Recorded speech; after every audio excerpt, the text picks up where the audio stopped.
چې ما دلته تلیفون راوکړو. په سهار کې دا شپه ما تېره کړه، په سهار کې 9 بجې وې، زه ویده سوی ومه چې لمونځ مې وکړو، ویده سوی ومه. ما ته تلیفونان راغلي وو، تقریباً 20 تلیفونه راغلي وو. یو مې اورېدلی هم نه ده چې اخر ته یو سړي غږ راباندې وکړو، وایي څه علي جوړ کړی ده. زموږ ملګری وو.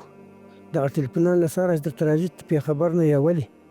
ما ویل که خبر یم، خو څنګه نه یم پرې خبر سوی. وایي ښه نو دا تلیفونان له سهاره چې راځي. چې تلیفونان چې رالو ما ته کلیوال وویل، وایي ولاړ شه کور ته، موږ ټکټان رااخیستي دي، ټکټ مې کړی ده، ته ولاړ شه کور ته. یا چې موږ ته وویل سبا خیر ده، تاسو خو یاري ما خبر کړي چې اوس زه کیسه خبر شم څه شی دي، څرنګه ولاړ شم کور ته، ولې ولاړ شم.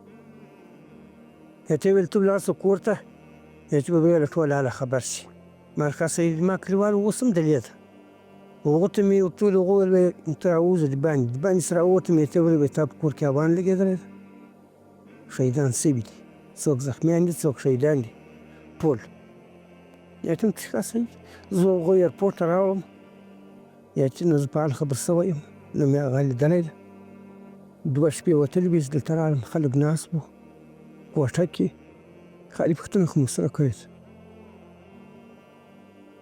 یا چې بیا زه ننوتلی یم، بیا ما شپه ټوله دلته تېره کړه.